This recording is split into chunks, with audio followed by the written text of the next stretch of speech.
कुछ ही दिनों पहले हमने फंडामेंटल एनालिसिस का एक कोर्स लॉन्च किया है जिसमें हम आपको सिखा रहे हैं कि कंपनी का फंडामेंटल एनालिसिस कैसे करें, कैसे कंपनी का डिटेल मैनेजमेंट एनालिसिस करें, कैसे कंपनी के फाइनेंशियल स्टेटमेंट्स को पढ़ें, कैसे कंपनी का वैल्यूएशन निकालें और कैसे इन्वेस्टमेंट्स के लिए कंपनी को चुनें।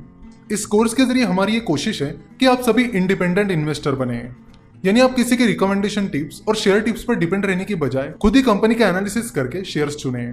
फंडामेंटल एनालिसिस के इस पहले लेक्चर में हम बात करेंगे कि फंडामेंटल एनालिसिस क्या होता है और वो कैसे काम करता है। आसान भाषा में और एक सेंटेंस में बताऊं तो फंडामेंटल एनालिसिस का मतलब होता है कि किसी बिजनेस को समझना और उसे परखना। देखो, इन्वेस्टमेंट और बिजनेस ये दोनों एक दूसरे से पूरी तरह जुड़े हैं। इन्वेस्टिंग करते वक्त आपको इन्वेस्टिंग पॉइंट ऑफ व्यू के साथ साथ बिजनेस पॉइंट ऑफ व्यू से भी सोचना होता है, और सिमिलरली बिजनेस करते वक्त आपको बिजनेस पॉइंट ऑफ व्यू के साथ साथ इन्वेस्टिंग पॉइंट ऑफ व्यू से भी सोचना होता है। एक दूसरे के बिना ये दोनों भी अधूरे हैं। तो फंडामेंटल एनालिसिस करते वक्त आपको दोनों पॉइंट ऑफ व्यू से सोचना होता है। यूजुअली लोग सोचते हैं कि अगर उन्हें फाइनेंशियल स्टेटमेंट्स और फाइनेंशियल रेशियोज का एनालिसिस करना आ गया और वैल्यूएशन निकालना आ गया तो वो अच्छे और सक्सेसफुल इन्वेस्टर बन पाएंगे, पर यह सच नहीं है। ये तो बस सिक्के की एक साइड है। दूसरी साइड में बिजनेस के ऑपरेशन से जुड़ी चीजें आती है, जैसे कि मोट यानी competitive advantage, business strategies, company के मैनेजमेंट का कंपनी को चलाने का तरीका एटसेट्रा।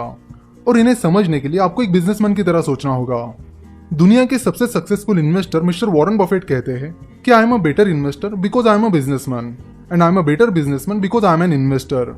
तो स्टॉक मार्केट इन्वेस्टिंग में सक्सेस हासिल करने के लिए आपको इन्वेस्टमेंट और बिजनेस इन दोनों से जुड़े स्किल्स सीखने होंगे, और इस फंडामेंटल एनालिसिस की सीरीज में हम इन दोनों चीजों पर फोकस करेंगे। पहले हम फंडामेंटल एनालिसिस को इन्वेस्टिंग पॉइंट ऑफ व्यू से समझेंगे और बाद में हम इसे बिजनेस पॉइंट ऑफ व्यू से भी समझेंगे।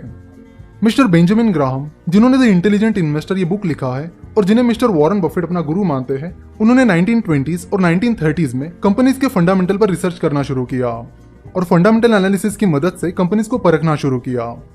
आगे चलकर mister Warren Buffett, Charlie Munger, इन जैसे कई इन्वेस्टर्स ने फंडामेंटल एनालिसिस का अप्रोच यूज करके सक्सेस हासिल किया।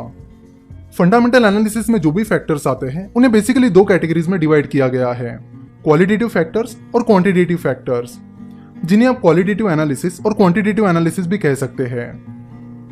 क्वालिटेटिव एनालिसिस में management, business strategy, competitive advantage etcetera ये सारी चीजें आती है जिन्हें आप नाप नहीं सकते। वही क्वांटिटेटिव एनालिसिस में फाइनेंशियल स्टेटमेंट्स का एनालिसिस, फाइनेंशियल रेशोज ये सारी चीजें आती है। जनरली हम देखते हैं कि लोग क्वांटिटेटिव एनालिसिस से अपना एनालिसिस शुरू करते हैं और कुछ साल पहले तक लोगों का ज्यादातर फोकस फाइनेंशियल स्टेटमेंट्स और फाइनेंशियल रेशोज पर रहता था। अब 10-15 साल पहले की या उससे पहले की जितनी भी इन्वेस्टमेंट पर लिखी हुई किताबें पढ़ोगे तो आपको पता चलेगा कि उनमें सबसे ज्यादा इंपॉर्टेंस अगर किसी चीज पर दिया गया है तो वो कंपनी के फाइनेंशियल स्टेटमेंट्स के एनालिसिस पर दिया गया है। पर आपको बता दूं कि अब जमाना बदल गया है, बहुत बदल गया है। कुछ अच्छे बदलाव आए हैं तो कुछ बुरे बदलाव आए हैं। अगर आप पिछले 10-15 सालों में हुई फाइनेंशियल एक्टिविटीज और बिजनेसेस पर नजर डालोगे तो आपको पता चलेगा कि पिछले 10-15 सालों में बिजनेसेस में अनइथिकल यानी अनैतिक और गलत एक्टिविटीज बहुत बढ़ गई है। स्पेशली इंडिया में तो बहुत बढ़ गई है।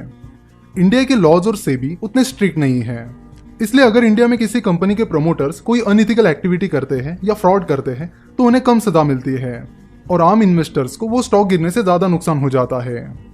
ये चीज हमने सत्यम कंप्यूटर में देखी है, गीतांजलि जेम्स जो कि नीरव मोदी के अंकल मेहुल चोकसी की कंपनी है उसमें देखी है, और अभी रिसेंटली लील इलेक्ट्रिकल्स और पीसी जूलर में देखी है, और इनके साथ ही न जाने कितनी कंपनीज में देखी है। ये जितनी भी कंपनीज अभी मैंने बताई उसमें इन्वेस्टर्स को जो लॉस हुआ है वो मेनली उन कंपनीज के प्रोमोटर्स की अनइथिकल एक्टिविटीज की वजह से हुआ है। मैंने ऐसी कई सारी कंपनीज देखी है जिनके फाइनेंशियल स्टेटमेंट्स तो स्ट्रांग थे पर उनका मैनेजमेंट दुनिया भर की अनइथिकल एक्टिविटीज करता था। पहले ऐसा कहा जाता था कि अगर किसी कंपनी के फाइनेंशियल स्टेटमेंट स्ट्रांग है, उसके ग्रोथ प्रोस्पेक्टस अच्छे हैं और वो कंपनी अच्छे वैल्यूएशन पर मिल रही है तो लोग उसे एक अच्छी इन्वेस्टमेंट समझते थे। लेकिन अब ऐसा नहीं है। आज के जमाने में इन सारी चीजों के अलावा उस कंपनी का मैनेजमेंट ऑनेस्ट यानी ईमानदार होना बहुत बहुत जरूरी है।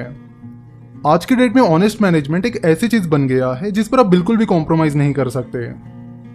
अगर किसी कंपनी की सारी चीजें सही है, ग्रोथ सही है, वैल्यूएशन सही है, फाइनेंशियल स्टेटमेंट्स अच्छी है और बाकी सब भी अच्छा है, पर अगर कंपनी का मैनेजमेंट ही ऑनेस्ट नहीं है तो उस कंपनी की और आपके इन्वेस्टमेंट की कब बैंड बच जाएगी आपको पता भी नहीं चलेगा।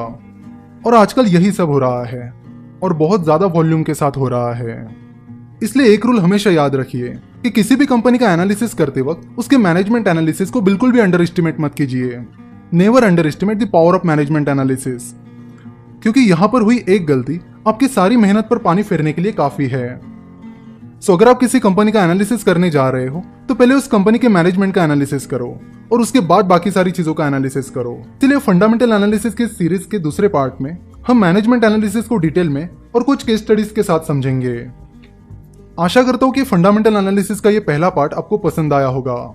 अगले पार्ट में हम मैनेजमेंट एनालिसिस से जुड़े बहुत सारी इंटरेस्टिंग बातें करने वाले हैं।